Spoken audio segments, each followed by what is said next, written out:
Okay, good evening. Welcome. My name is Andrew Torrance, and I'm one of the co-organisers of these lectures alongside Professor Eric Priest and Professor Judith Wolfe. Now, before I introduce this evening's speaker, I'd like to inform you about a couple of lectures that we have coming up next year. So on March 17th, Canon Sarah Snyder will be giving a lecture titled Bringing Peace to Our World. Then later that year, on October 6th, Garth Jaffett will be presenting on the topic Breaking Down Barriers in a Divided World. Now, hopefully these topics will be less relevant this year, but I fear that won't be the case. Now, another thing to mention is that following this lecture, there's going to be a wine reception outside, so feel free to join us to continue the conversation there. But now to this evening's speaker. Professor David Lahti is an associate professor of biology at Queen's College, City University of New York, where he runs a laboratory focusing on learned behavior in birds and humans. Impressively, Professor Lahti has 2 PhDs under his belt, a PhD in moral philosophy and the philosophy of biology from the Whitefield Institute, Oxford, for a study of the contributions science can and cannot make to understanding the foundations of morality. He then went on to receive a PhD in ecology and evolutionary biology from the University of Michigan to study rapid evolution in an introduced bird. He has been a Darwin Fellow at the University of Massachusetts and a Kirkstein NRSA Research Fellow with the National Institute of Health, where he studied the development and evolution of birdsong. His current research focuses on rapid trait evolution following species introduction, cultural evolution in humans and animals, and the evolution of our capacity for morality and religion. So with this range of interests, David really is the ideal James Gregory lecturer. So it is an enormous privilege and a tremendous honor to welcome Professor Lahti here this evening to speak on the topic, Humans, the Idealistic Species. Let's welcome him now.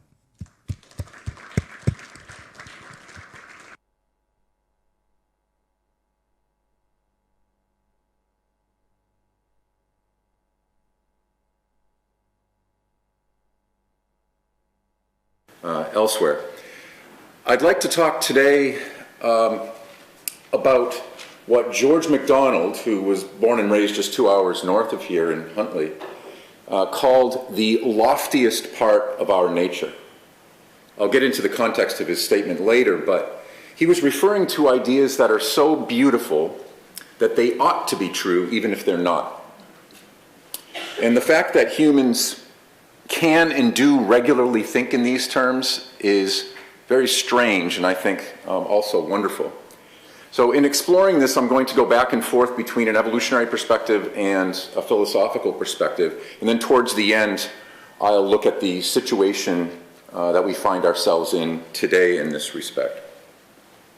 But before we try to get serious, let's look a little bit at popular culture to introduce this feature, especially advertisements. So my wife comes from Maine, and when you when you cross the border from New Hampshire into Maine, this is the sign that you see, the way life should be. And the razor that I use is apparently the best that man can get. And they don't just mean a little strip of metal. It seems much more profound than that. I'm not sure how, but and then of course there's the US Army slogan, and lest you think as Scots that you're much more level-headed and you're not going to be, indulging in this sort of Americanish hyperbole, this is an advertisement for the Isle of Skye, and you can't see it, I don't think, but the subtitle is Road Trip to Heaven. Not a place like heaven, not heavenly, actual heaven. And so what all these have in common is that they hold up a superlative standard, and then they go ahead and claim that they've reached it, which is why they have unintentionally become humorous. Now, more seriously, the ways in which the ideal world enters into human life is usually through morality and religion. Interestingly, George Washington held up these 2 human faculties as the pillars of human happiness. He believed that these 2 things were inexorably connected to each other, made a safe and prosperous society possible, and despite the fact that they're commonly misused, are at the essence the fount of all good cultural things in our world. What do these two things have in common? I would say that both posit what we could call super realities. They're ideal alternatives to what we happen to see in our day-to-day life. Whether it's attitudes, behaviors, actions, lives, societies, entities, our folk philosophy is to set up perfect versions of these things to which we compare our own experiences. So religion, for instance, commonly proposes the perfect entity, God or the oversoul of the universe, and as well frequently proposes the ideal human response to that entity, and then very frequently a perfect world or plane of existence, heaven or nirvana or Brahman. And the conception among people who fully commit to these ideal conceptions is that we didn't invent these things. We discover them, and they exist without our permission, and they're binding on us. So I'm going to focus on morality tonight because that is what I've spent most of my time studying in this area. So we should start by asking, what is morality? And my fellow scientists often identify this term with traits like cooperation, empathy, concern for others, prosociality, altruism. But these are merely the content of morality, the stuff it uses, the grist for the mill, so to speak. And even as content, any of those is too simplistic. But rather than content, what is the form of morality? What is definitive of that faculty? So here's a proposal. Our ability to conceive of ideals and use them to judge our own or others' attitudes and actions, and then external states of affairs. And this Venn diagram only goes so far. It's got some issues. But given today's subject, I want to point out something that's intriguing or even amazing, that things can actually exist in that letter C region. That is essentially an alternative reality that we set up for ourselves, a standard that might not be realized or met anywhere in the world. C are the things that ought to exist but don't, whether it's the absence of poverty, honest leaders, a peaceful world, or even just our personal triumph over temptations.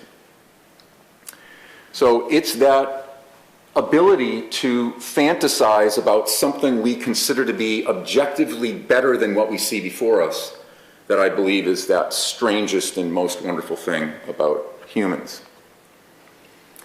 And that feature of morality is related to an age-old debate. And I've got to say, in philosophical talks, often we use classic works of art, I guess because they're supposed to elevate or lend some gravitas to what we're saying. But some of them are grossly overused, and this is one of them. So you've got the thinker, you've got the creation of Adam, and then you've got Raphael's School of Athens. So I apologize for using that, but it was just too perfect, so I had to go with it. But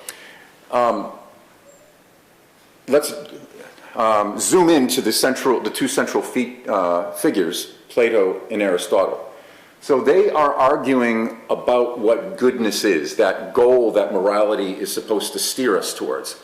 Plato's looking up, he says it's transcendent, bestowed upon us, and there's a realm of forms or ideals somewhere, and it's from truths in that realm that we derive our notions of perfection, what it means to be a good chair, a good knife, or a good human being. But Aristotle, according to the way I interpret him anyway, it says, no, that's a flight of fancy.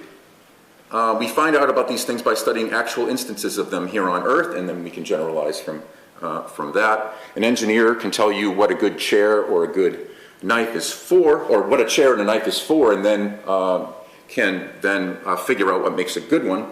And an anthropologist, say, studies humanity and can tell you what they're all about and what makes them flourish. And from that we can deduce what makes a human good. So, which is it?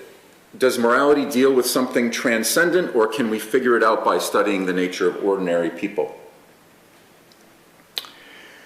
Strangely enough, the paradox of morality is that we can indeed study it to some extent, the way Aristotle suggests, from the ground up, so to speak. But nevertheless, for most of us, it does carry a metaphysical weight that our natural and human sciences simply cannot accommodate. I'm not saying that Aristotle can't accommodate it. I'm giving him short shrift here a little bit just for a point. But morality makes a claim on us, or at least pretends, that billions of people in the world accept and believe that the good is of some cosmic importance, that there's a moral fabric to our human universe. So here I'm going to be like Aristotle in this sense for much of the talk, suggesting that if we are to understand some human feature, we have to delve into what humans are like and how we got this way. But having said that, the thing that we're studying right now does purport to have a transcendent claim on us, and so Plato has his point. We might ask whether both of them can be true in these particular on this question, or by doing Aristotelian naturalistic due diligence, are we forced to leave Plato's beloved transcendence behind? We'll return to those sorts of questions at the end. Let's look at it another way.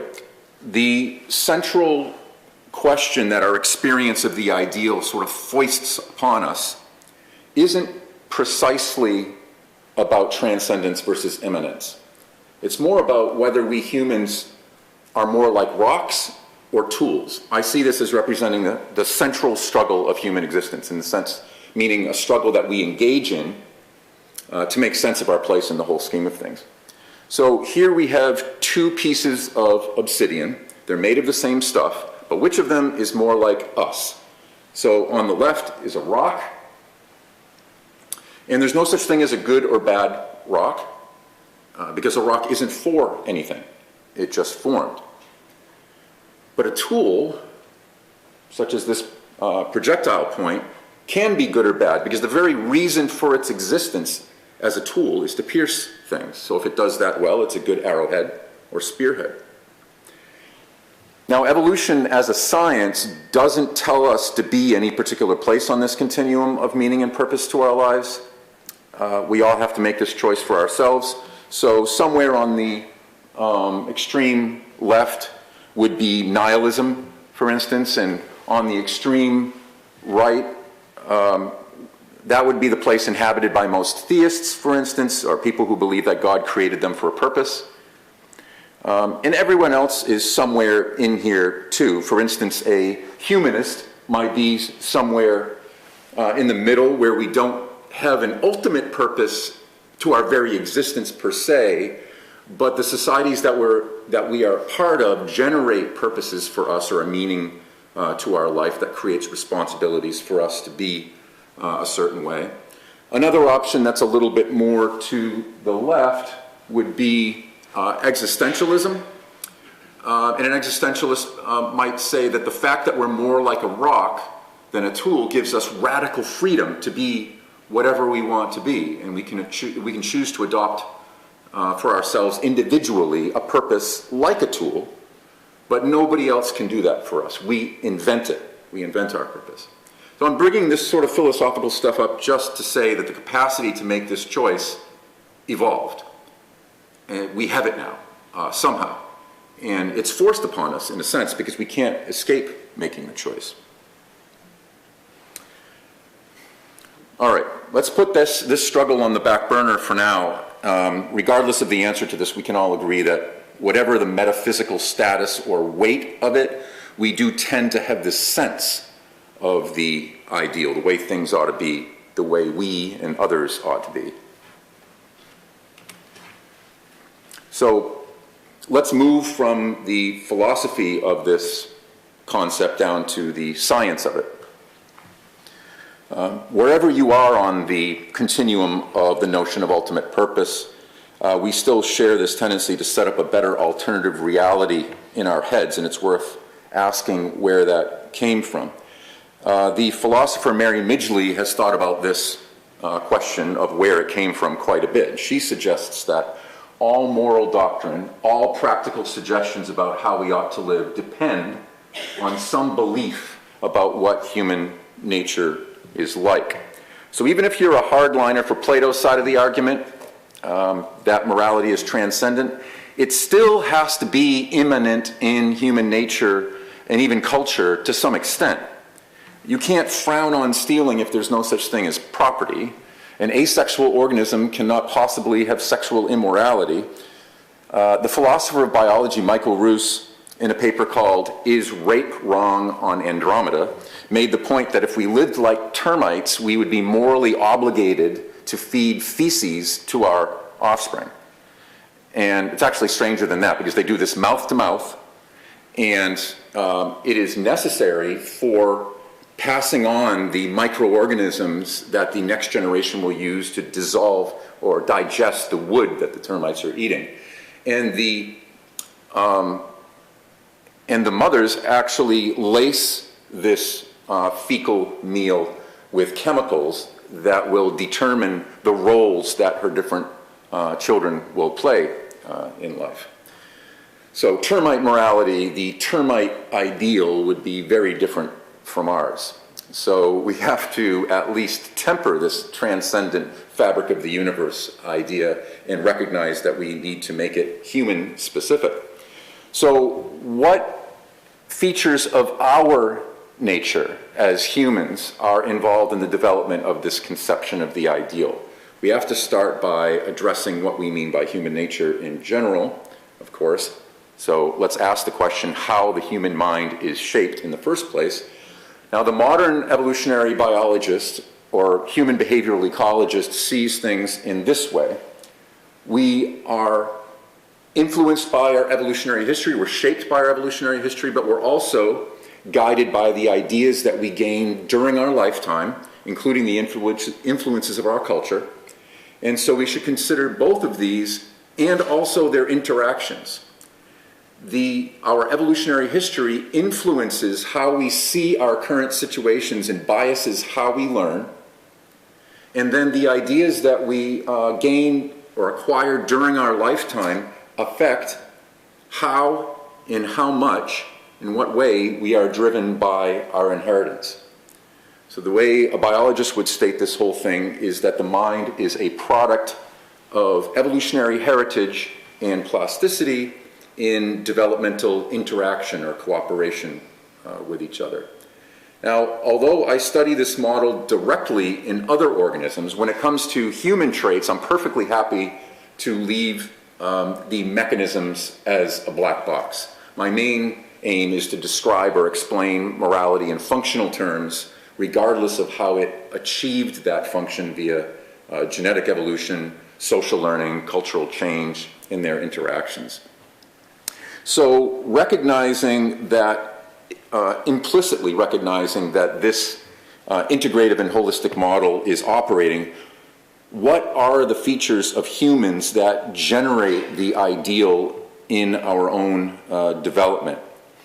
More specifically, or more evolutionarily, how did we get to where we are today with respect to these strange conceptions that we have? These unusual things. Again, I'm going to focus on morality since that's what I've been spending much of my career on, but there would have to be additional features necessary to explain particularly religious ideals, such as notions of God and perfection and paradise. So let's start with an organism that has conation and emotion in rudimentary senses. By basic conation, I mean an inherent propensity for survival and reproduction. Insofar as all organisms are shaped by evolution by natural selection, all living things are going to have this. They're going to be remarkably geared towards conation in this sense. And by emotion, I mean an inner experience that directs an organism to do something. What the ethologists called drives would be examples of that. Hunger, fear, rage, lust, pain. We share this with all sorts of vertebrates, although we undoubtedly experience it in different ways. So from this starting point, I'll mention 6 features that I think are involved, ingredients or elements in the idealistic streak that we have today.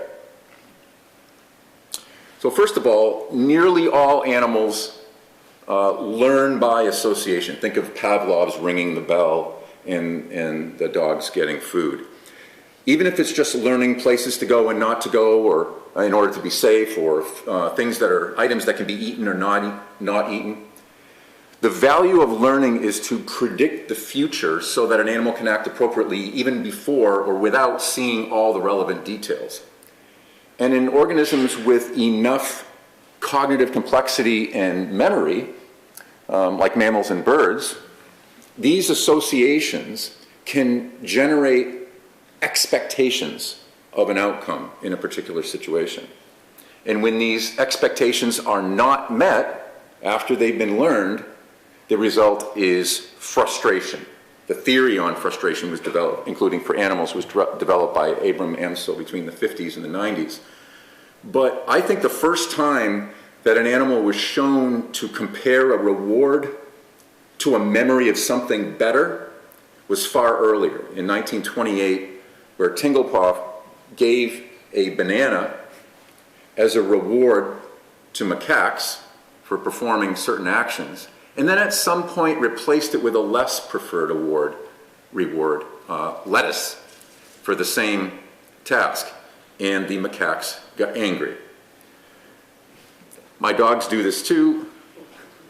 I have 2 dogs, one that eats regular food, that's Artemis, and then one that's old, kind of a fake little dog, and needs a different kind of food that, is on a diet. She's on a diet. And when we run out of Artemis's food and we have to give her Cinnamon's diet food, she's confused, and Artemis is confused and not very happy about that. So she has a learned expectation, essentially a sort of notion of a preferable something that doesn't, at least in that time and place, exist. So the second ingredient or element, I would say, would be choice. A lot of animals show preference for such things as food items and mates. And with enough cognitive complexity, these can become internal standards that are usually, but not always, parametrized by experience. I'll give 3 examples.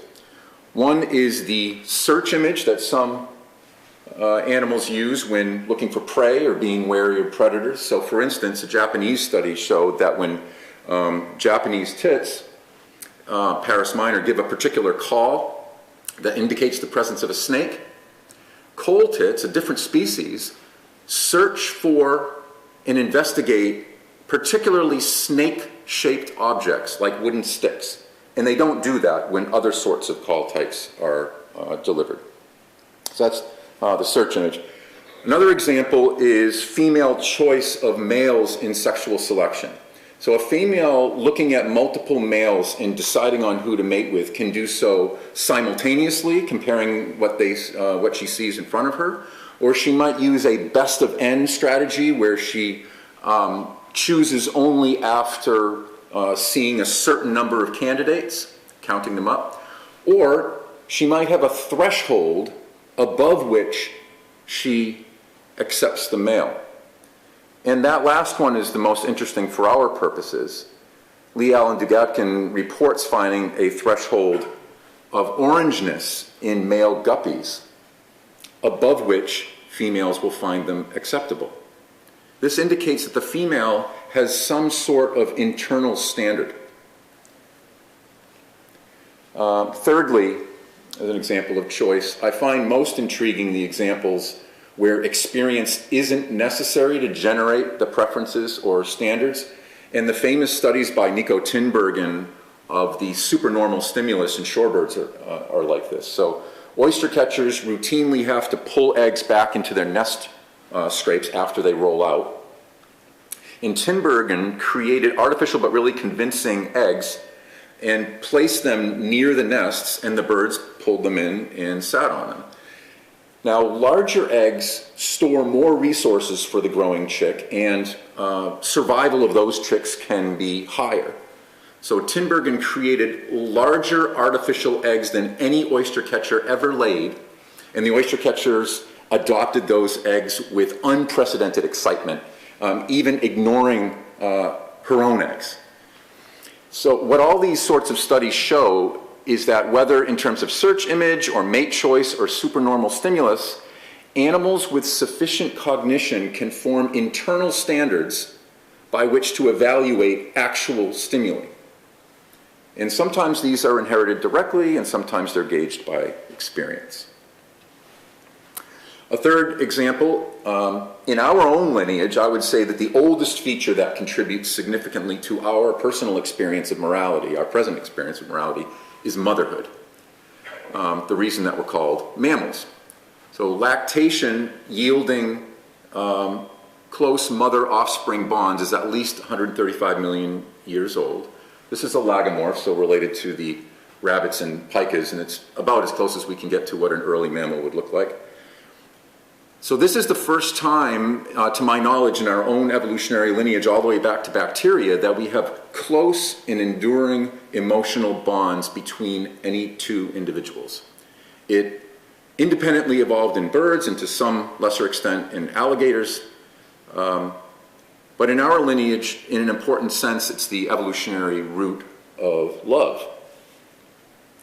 And subsequently, our ancestors, these are meerkats, not our ancestors, but use the same emotional system that originated in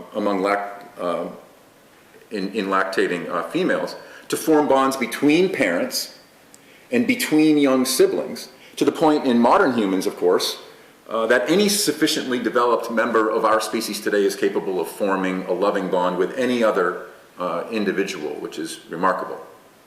Now, of course, I'm not considering this morality in the animals. The point here is that our own care for our offspring and the emotional bonds that we form with our mates and with other people are morally laden for us today, and yet those bonds descend physiologically and genetically from the mother-offspring bond of early mammals. And it's because this emotion is extended to another that makes this distinctive. It's one thing to experience hunger or some other self-centered feeling, but the novelty here is that the feeling is specifically on behalf of another individual and involves satisfying their interests. And of course, that's distinctive of morality too, taking others' interests into account. Okay, another early ingredient, I would say, is social competition. Now, this one might be counterintuitive. Our ideals are all about cooperation, right? And it is paradoxical, but here's a hypothesis several figures have put forward that I think is instructive. So I've got to set it up first. We humans are enormously cooperative, and our moral ideals generally encourage this. But by far, most animals are exclusively competitive and uncooperative with each other if they interact at all. And there are generally two ways in nature to form highly cooperative social groups. One is to be genetically identical. So you have no conflicts of interest from an evolutionary perspective. This underlies the cooperation among cells in a multicellular organism, for instance.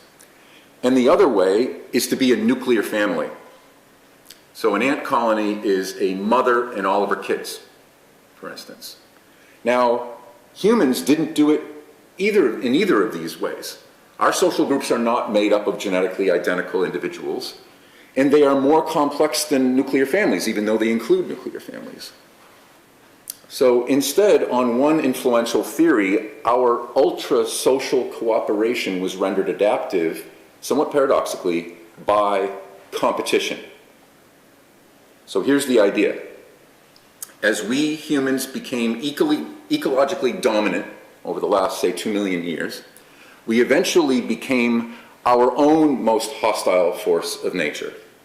That means in addition to adapting to predators and weather and hunger, disease, and climate, we came to evolve primarily in adaptation to ever-increasing competition with other humans. And this social competition took and still takes two general forms. First is competition within groups, and that would be for social status, resources, mates, and that could have engendered alliances that allowed individuals to compete better by joining forces with each other within a group, but we'll talk about this next. It's the second kind of competition, group against group, that really seems to have led to the suppression of of competition within groups, and thus to the rise, leading to the rise of more extensive cooperation within a group.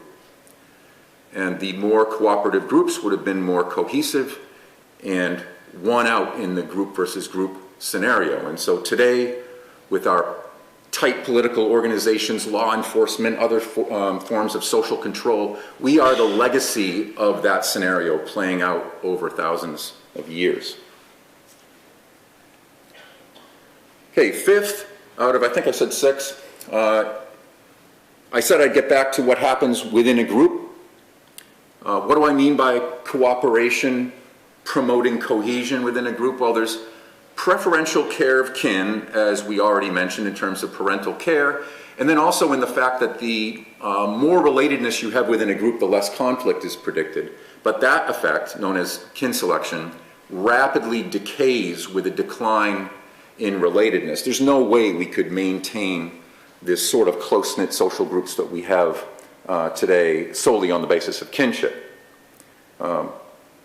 Interacting with and forming trusting bonds, lasting bonds with associates that aren't necessarily closely related, arose out of kin interactions, but then took on a life of its own, according to a pattern described by Robert Trivers in the 70s as reciprocity.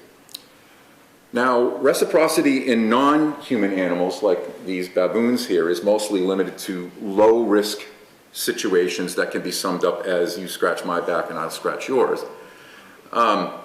Still, effective reciprocity of this sort can still require or involve memory of past interactions with individuals, and there's tentative evidence in vampire bats and baboons, for instance, that there is choice of more trustworthy or generous partners.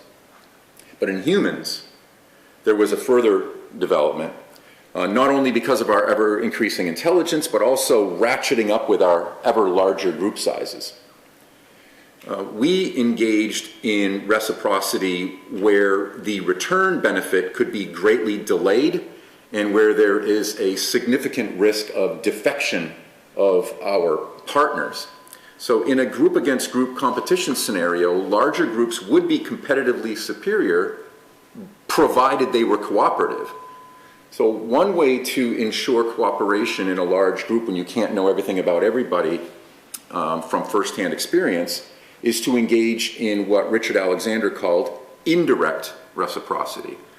Thus, you don't only act and trust others on the basis of your own interactions like baboons do, but you exchange information about third parties.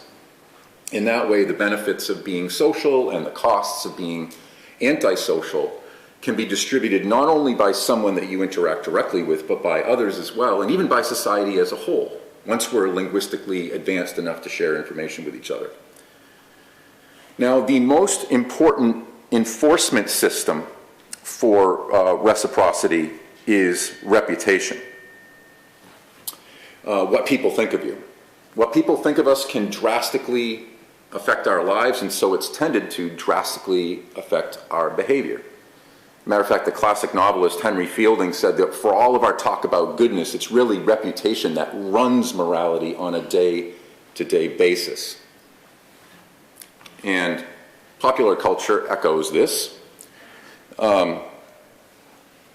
Whether to remind us of the importance of reputation, like some religious groups might, or if someone is selling something that could be detrimental, a reassurance that it will not affect your reputation. Okay, finally, that brings us to the final feature that I'd like to highlight that informs or acts as an ingredient or facilitator of our idealistic streak, and particularly with respect to morality, although this one's very relevant to religion as well.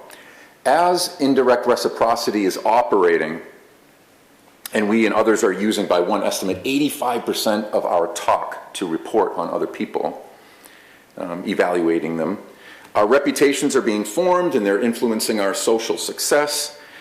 And reputations are like houses of cards. They take years to build up, but can be torn down with only a few minor or one major mistake.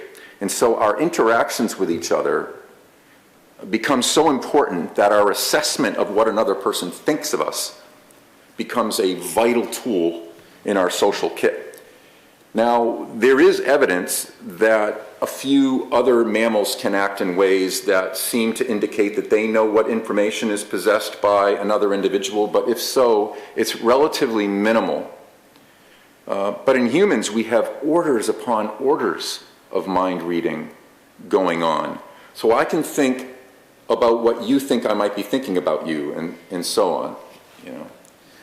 And I should mention that there's a dark side to this theory of mind. If we can mind read, we can use it not only to please others, but also to control them for our own benefit, including the use of deception. Now, another way to go about the study, I'll just touch on this briefly, another way to go about the study of evolutionary history of morality and ideal formation is to look at it as a temporal process, and the most striking features of a temporal process, I would say, are generalization and abstraction. So here's a speculative model. Just look at the bottom half of it because it's related to morality. And again, I'm just throwing this out there. Three fundamental phases that I would separate out from an anthropocentric standpoint would be pre-moral sociality, which is merely cooperation. And then whenever our linguistic abilities advance to the point where we can share information, have explicit rules and roles within a social group that are made explicit, that's when I start calling it morality. But it's parochial. And with greater communication and integration among people during this period, I would predict we would see greater breadth or relevance of norms, and so that's generalization. We'd be applying them to all aspects of our life. And then also removal from situational particulars.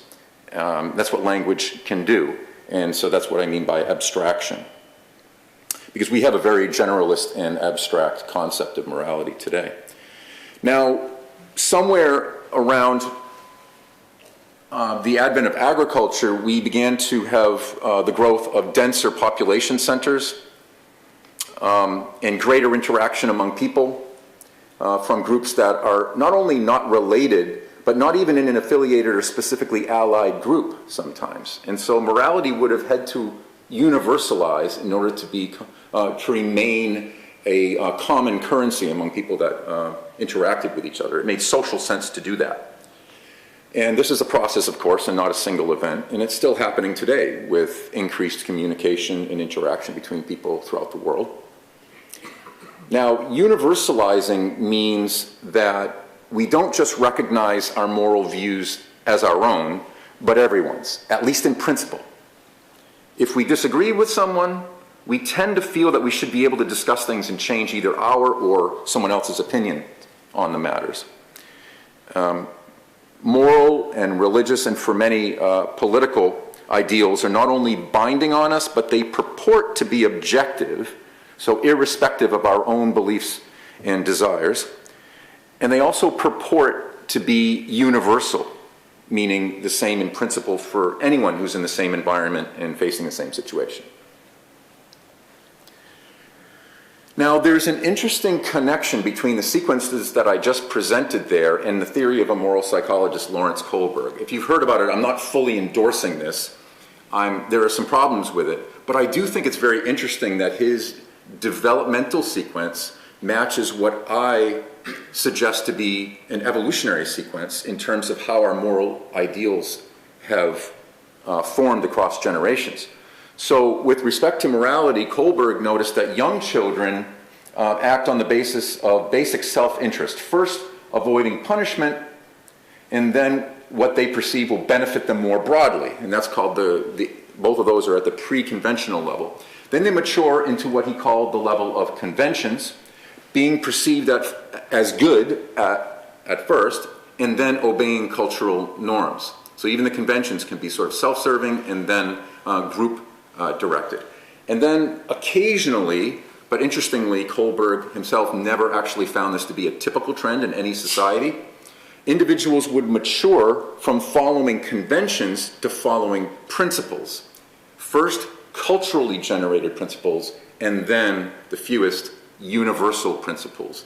And this is precisely the order from self-interested cooperation to following local rules to at least sometimes respecting universal principles that I suggest our own species traversed in the evolutionary history of morality, the genetic and cultural, especially cultural history of morality.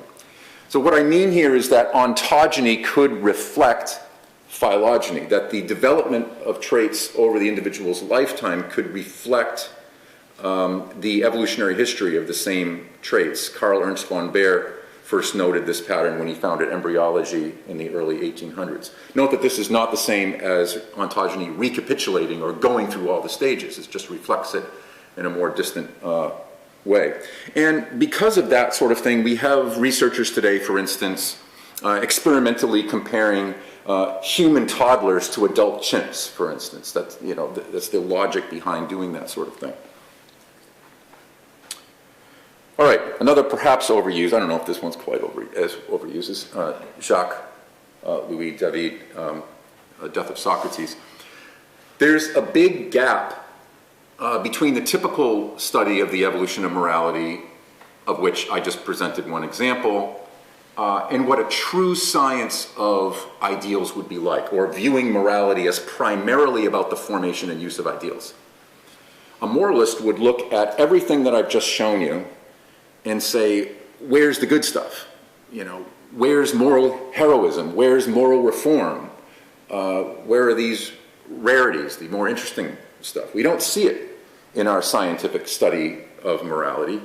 And the reason is that scientists are interested in averages, general trends, typical outcomes. The points that fall off the trend line are exceptions, and they might occur for a variety of reasons, but they're not the main story. A scientist would look at this graph here, whatever that is, and notice that outlier up there and probably remove it from consideration. Right? But in an important sense, when we talk about morality in particular, or the ideal, this perspective is completely missing the point. So Socrates is an exception here. He's an outlier. He takes the deadly cup of hemlock rather than give up teaching what he believes is true, including the idea that we ought to be committed to divine goodness above the authority of man. That's an exceptional moral view and an exceptional level of commitment to it. With respect to morality, contrary to the way that science usually operates, I believe that the stories and the examples that are the most interesting, the most inspiring, and ultimately the most important to us as idealistic humans are precisely the exceptions like this, not the averages.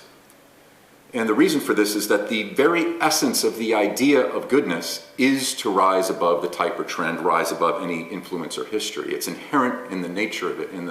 One of my favorite philosophical books in the 20th century is Iris Murdoch's Sovereignty of the Good, where she outlines how this is the case, inherent in the nature of goodness. The point isn't whether we often or even ever do this well, rise above our surroundings and our influences, etc. The point is that in order to really understand and explain morality or the good, we have to recognize that this is the heart of what makes it unique in the history of life. Okay, so finally we get to the elephant in the room, the Roger Shepard elephant. We're in a pickle today with respect to the moral ideal, at least, and perhaps all ideals. So examining the history of morality, and religion for that matter, although we didn't cover that, examining how morality was assembled and accreted over time through genetic and cultural evolution, that examination can sort of threaten to demythologize it or to disenchant it,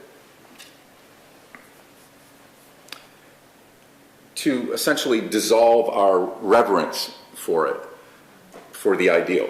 I can't remember who it was. I thought it was Bertrand Russell, but I couldn't find it. But someone said that there's nobody so depraved as a moral philosopher.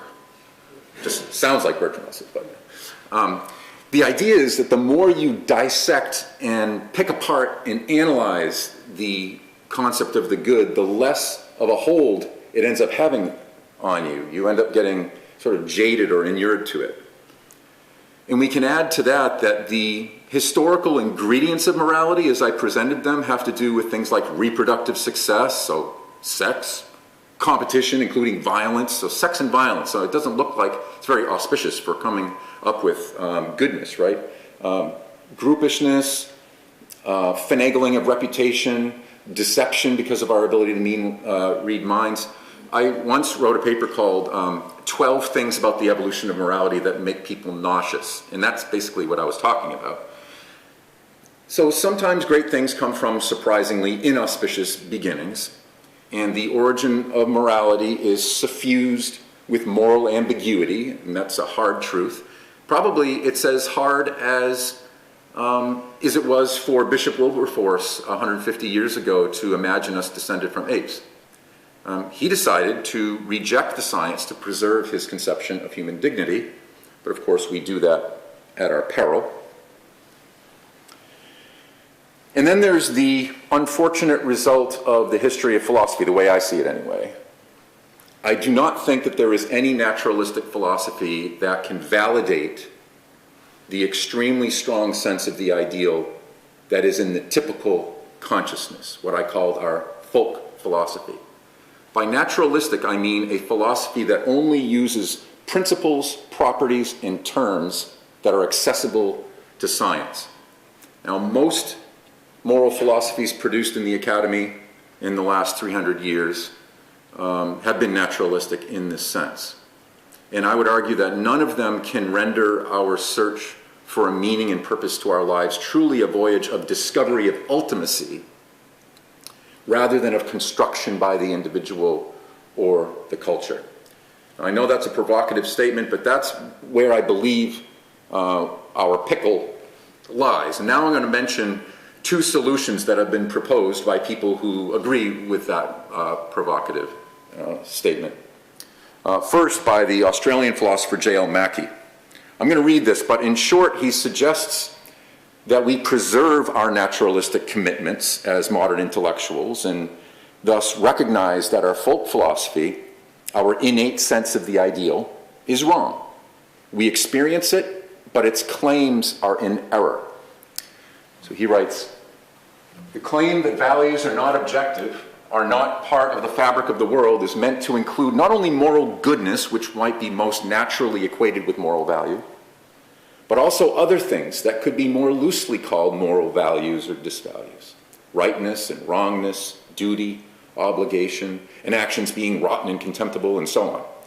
It also includes non-moral values, notably aesthetic ones, beauty, and various kinds of artistic merit. So this is called the error theory, that we must reject the metaphysical or transcendent intimations with which our nature is admittedly imbued. Now, for a counterpart, we'll return to George MacDonald. He isn't the only alternative to Mackie, of course, any more than Mackie's error theory is the only way to respond to what I'm calling our pickle. But they are instructive, both of them. MacDonald writes, "I would live my time believing in a grand thing that ought to be true if it is not.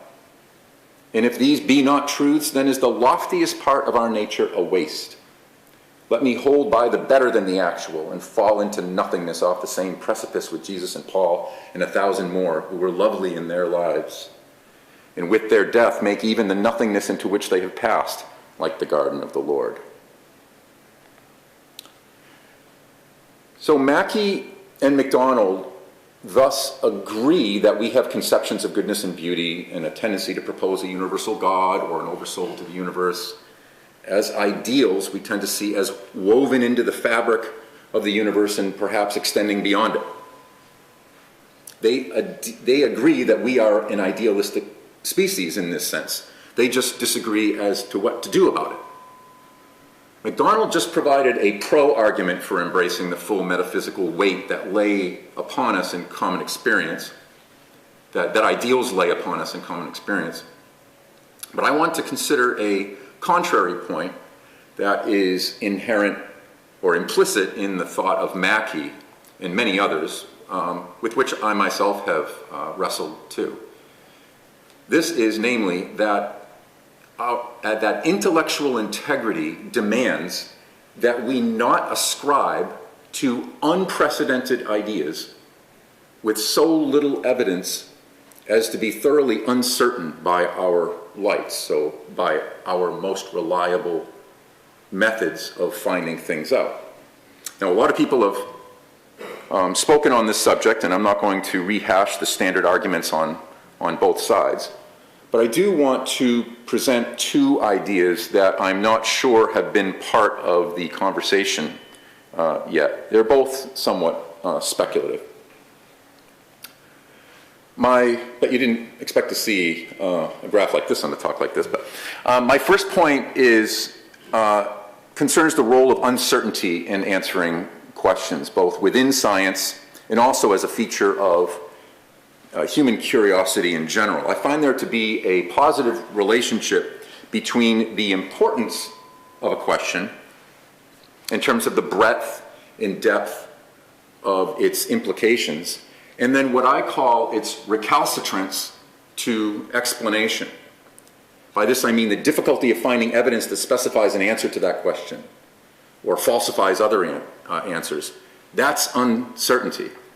I find this to be the case even within a small subfield of science. It's that way in behavioral ecology, even looking at things that are admittedly naturalistic in all ways.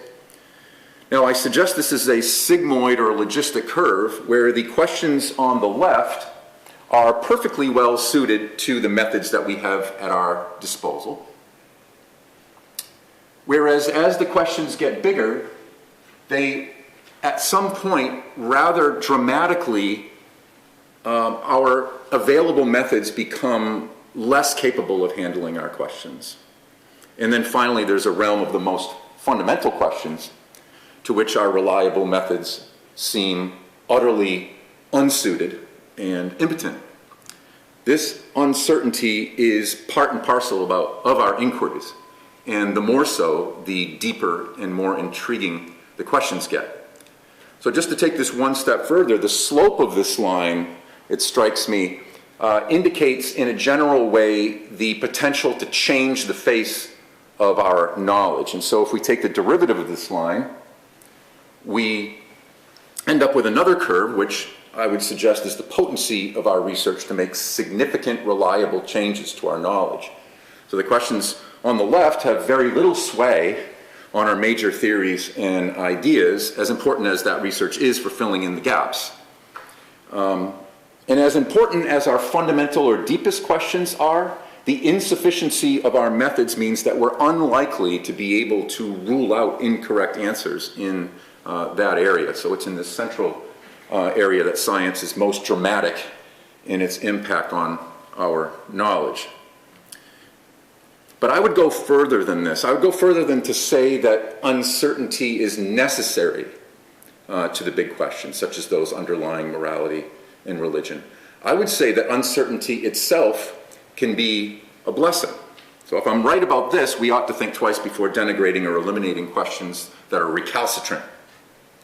I think that three features in particular of human experience depend inherently on uncertainty.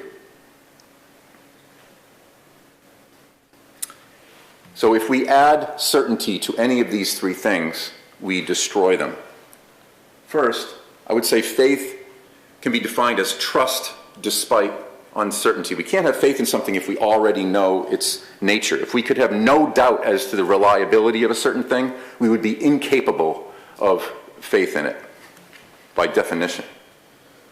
And hope is optimism despite uncertainty. So likewise, we can't hope that X will happen if we already know that X will happen.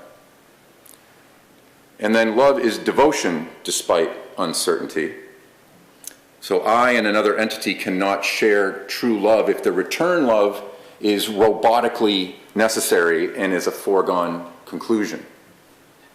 So to whatever extent we experience these things, these three things, they're a commitment despite uncertainty. And many people see these as the most precious of the virtues, parts of the most fulfilling human life and worthy of commitment, at least in some cases, despite them requiring a lack of knowledge to even exist.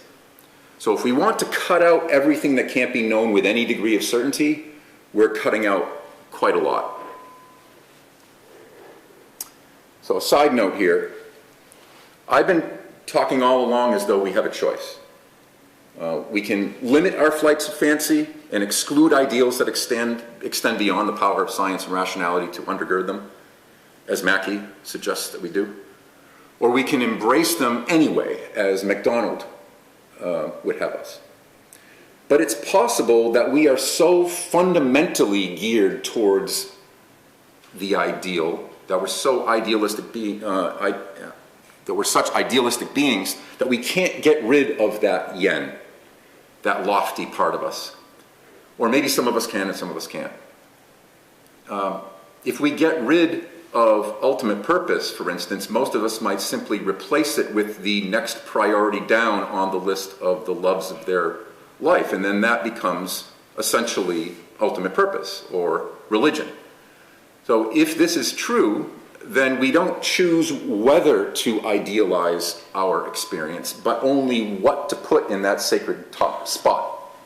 It might be money or sex or family or country or power, for instance. And now in 2024 in the United States, many seem to be putting politics in that spot in a way that I've never seen in my life before. Every year for the last decade, I've been increasingly surprised at how much sort of cultish rhetoric and practice have been used in connection with political views. And from a perspective of somebody who studies religion, from unquestionable dogma to excommunication and heresy, nearly every crude religious practice has become endemic in some segments of our society. All right, so to close, we can all agree that we are like this naturally crafted obsidian, and so now do we prefer to see ourselves in its formation as a rock, with no inherent purpose, but with the power to create purposes and ideals for us individually and culturally? Or else, do we wish to see ourselves more like this carved arrowhead, made of the same basic stuff, described by all the same science, but molded to a purpose, such that our ideals are directing us to tasks that we do not invent for ourselves, either individually or culturally, but are rather out there for us to discover? Thank you.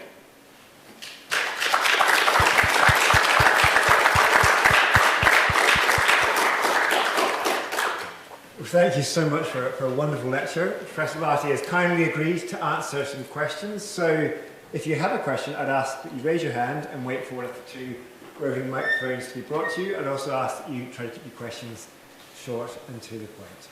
So, any opening questions?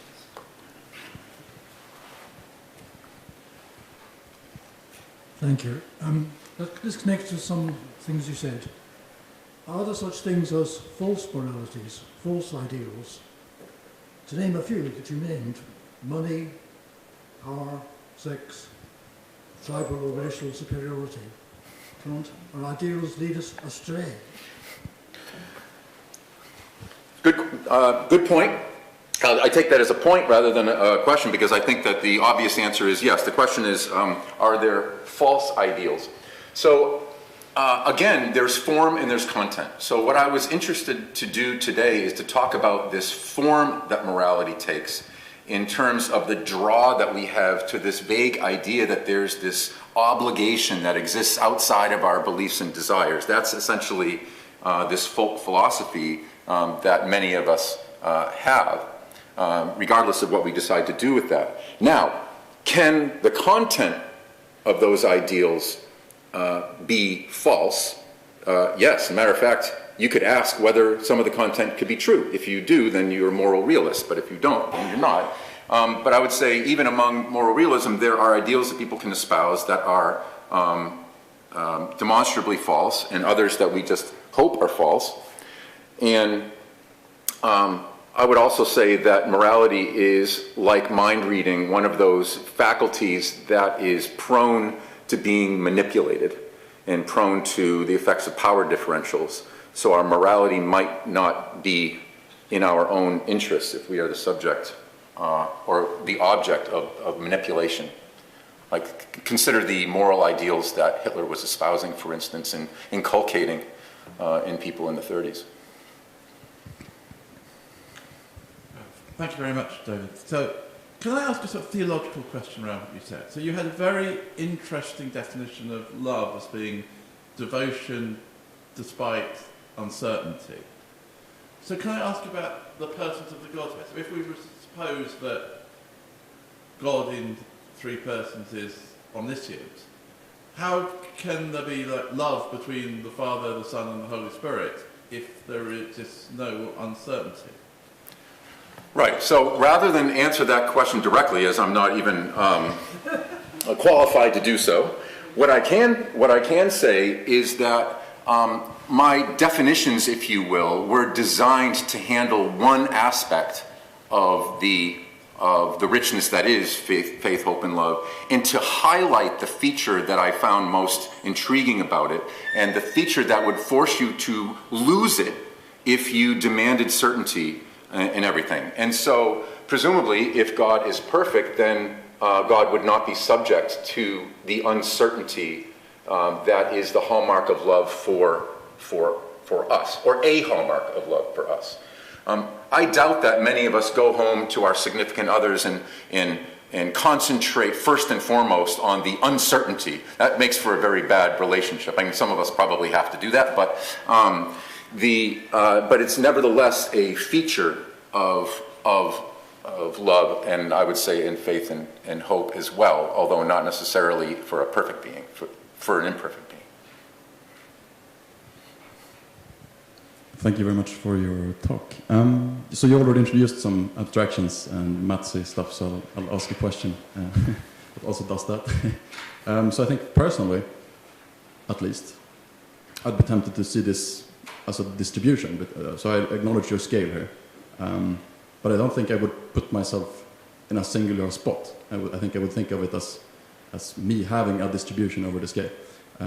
This one right here, this, right. Through the, by the way, this is another twin pillars, not morality and religion, but the pillars of creation that's in the Eagle Nebula in the constellation Serpens. I just thought it would be cool because there's two pillars, but anyway, go ahead. But so my question is, what do you think about that way of viewing the scale as not as necessarily like needing to choose a singular point? Absolutely. I don't think that all of us are consistent in the way that we operate. We experience and enjoy, if you want to use that term, some cognitive dissonance and fluidity in the way we view ourselves. And I don't think that that's necessarily a bad thing. And also, it's a lot of dichotomies like this are somewhat false too, and so it may not resonate with people the same way that it sort of resonates for me. Obviously, I was thinking, and my images are reflective of an interest in classical philosophy, so I'm thinking of the concept of arete, which is, was focused on tools as being good for what they're made for, that kind of thing.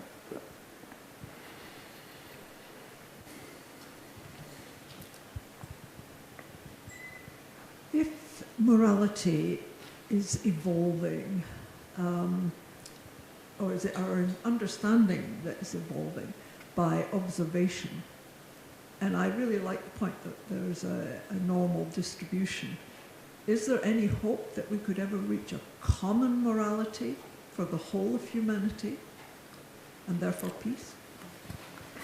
It's interesting that, can we reach a common morality? My biology doctoral advisor was Richard Alexander, the person who developed the theory of indirect reciprocity.